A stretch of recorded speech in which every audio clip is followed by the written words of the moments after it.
हम सभी अपने पिछले जन्मों से कुछ डर लेकर पैदा होते हैं, जिसे हम यह सोचते हैं कि या तो ये हमारा प्रेजेंट है या फिर ये कभी हमारा फ्यूचर होगा। लेकिन सच ये है कि वो तो बीत चुका होता है कहीं दूर हमारे अतीत में।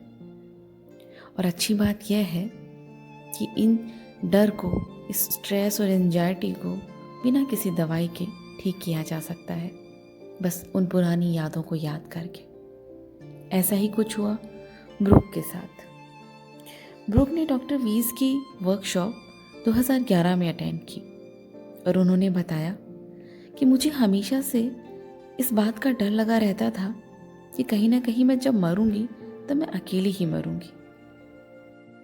ब्रूक का कहना है कि जिंदगी भर मैं शादी करने के ख्याल से भी डरती रही, लोगों के साथ रिश्ते बनाने से भी डरती रही।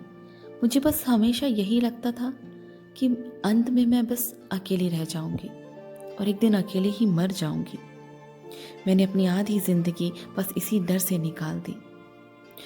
ग्रुप रिग्रेशन में मैंने देखा कि मैं अफगानिस्तान या पाकिस्तान के किसी इलाके में हूँ, और जब मुझे मेरे पैर देखने को कहे गए तो मुझे पता चला कि मेरे पैर नहीं थे, मैं पैरालाइज्ड थी।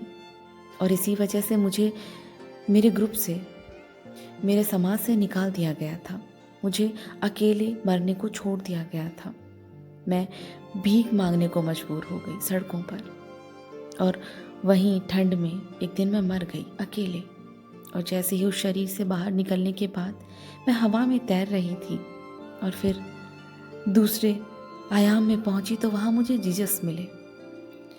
मैं उन पर चिल्लाई, मैंने कहा ये बिल्कुल ठीक नहीं, किसी के साथ भी ऐसा नहीं होना चाहिए, मेरे साथ ऐसा क्यों हुआ। मैं रोने लगी।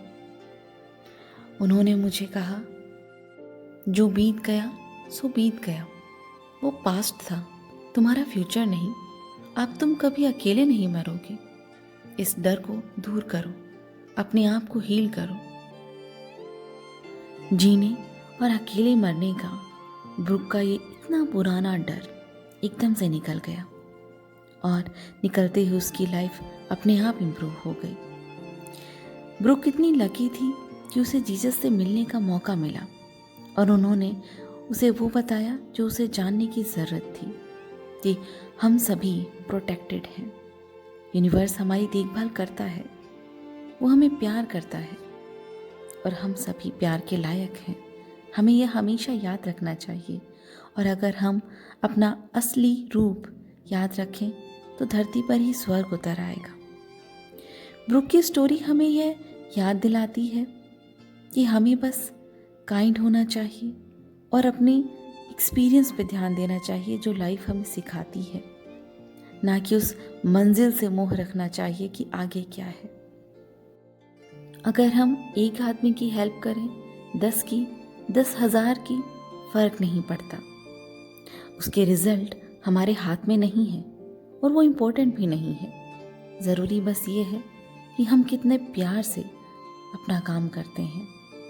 सच्चाई बस यही है कि किसी भी काम को करने के पीछे हमारी भावना क्या है, ना कि उसका रिजल्ट। अगली कहानी टेरी की है, लेकिन ये कहानी इसके बिल्कुल उल्टा है। टेरी अपने इस जन्म में बहुत ही दुखी, बहुत ही अकेला महसूस करती है, लेकिन उसने जैसे ही अपनी पिछली वो लाइफ देखी जिसमें वो अकेली थी लेकिन बहुत खुश, बहुत खुश, और उस लाइफ को देखकर उसे अपने इस जीवन में भी खुश रहने की एक उम्मीद जगी। टेरी कहती है कि मेरी लाइफ में कुछ ऐसा समय आया 2008 में, जब से मैं डिप्रेशन में थी। एक के बाद एक ऐसी घटनाएं होती रही जिनसे मैं वो बन गई जो मैं कभी थी ही नहीं। मेरे पिता की कैंसर से मृत्यु हो गई, एक बच्चा मैंने खो दिया, और बस अकेले रहने और जीने के ख्याल से ही मैं जुड़ चुकी थी और इसे ही अपनी ज़िंदगी मान चुकी थी। 2009 में ग्रुप रिग्रेशन अटेंड करने के बाद टेरी ने अपने आप को 1940 में एक यंग और महिला के रूप में देखा, जो कि अपने 20वें और 30वें बरस में थी, जिसका नाम जेनी था। वो अकेली थी, खूबसूरत, प्रोफेशनल, बहुत बड़ी इंश्योरेंस फर्म में वो सेक्रेटरी थी। उसे ना ही शादी में इंटरेस्ट था और ना ही कभी माँ बनने में। वो बस अपने में ही खुश थी। अपने अकेलेपन में भी वो बहुत खुश थी। अपने लिए करना, खुद से प्यार करना, खुद की खुशियों का ख्याल रखना, बस उसकी ज़िंदगी वही थी। और ज़िंदगी से उसे कोई शिकायत भी नहीं थी। वह हमेशा अकेली पली बड़ी और वह उसकी आदी भी हो गई थी। उसे किसी की ज़रूरत ही नहीं थी। बहुत अच्छे कपड़े पहनना, शॉपिंग करना, और उसने अपने आप को एक 40s के स्टाइल में कपड़े पहने हुए देखा। वो देखकर अपने आप को बहुत खुश हुई कि मैं कितनी फ्री हूँ। ना फैमिली है, ना दोस्त है, लेकिन फिर भी मैं आज़ाद हूँ। कोई भी डिफ़िकल्टी नहीं है मेरी ज़िंदगी में। सब कितना अच्छा है। और बहुत इजीली वह अपनी लाइफ से बस प्यार करती गई। वो बहुत खुश थी, किसी तरह की कोई चिंता नहीं, और उस रास्ते पर बस अकेली ही चली जा रही थी। लेकिन जैनी ज़्यादा लंबी उम्र तक जी नहीं पाई। बहुत ही यंग एज में वो मर गई और उसे एक इनकम्प्लीट सा फील हुआ। शायद वो चाहती थी कि वो ऐसे ना मरे, और वो और उस ज़िंदगी को जीना चाहती थी। उसी ज़िंदगी की बची कुची ख्वाहिशें शायद इस जन्म में टेरी अपने साथ लेकर आई थी। वही डिप्रेशन और वो प्रॉब्लम इसलिए था क्योंकि वो चाहती थी कि वह भी आज़ाद रहे, किसी भी तरह की प्रॉब्लम से दूर। वो चाहती थी कि वो डाइवोर्स ले ले और अपनी ज़िंदगी अपने तरीके से जिए और अपनी ख्वाहिशें पूरी करे। इस जन्म को देखने के बाद टेरी को समझ आया कि बावजूद मेरी शादी करने के और मेरे बच्चों के, क्यों मैं हमेशा से चाहती थी कि मैं अकेले रहूं, अपनी ज़िंदगी अपने ढंग से जीऊं। और उसे अब समझ आया कि ये भावना कहीं ना कहीं उसके पिछले जन्म से आई थी, जो इनकम्प्लीट रह गई थी। रिग्रेशन के 6 महीने बाद टेरी ने रियलाइज़ किया कि मुझे मेरी ज़िंदगी बस खुशियों से भरनी है। अकेले रहने, सब कुछ छोड़ जाने और खुद में ही रहने की जो भावना थी, वो मेरे कॉन्शियस माइंड से जाती रही। पर अब मैं सीख गई थी कि अपनी ज़िंदगी के साथ आगे खुश होकर कैसे बढ़ना है। यादें हमारी हीलिंग में बहुत मदद करती है।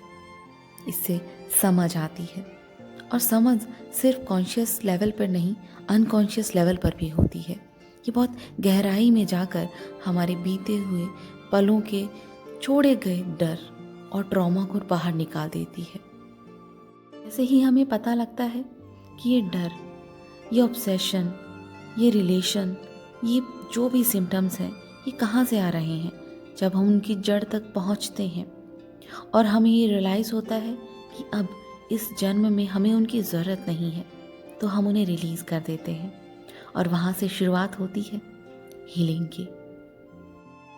माना कि उन लोगों को माफ़ करना और गुस्से को बाहर निकालना आसान नहीं होता जो हमें हर्ट करते हैं, जो हमें बुरा भला कहते हैं या हमारे साथ बुरा भला करते हैं।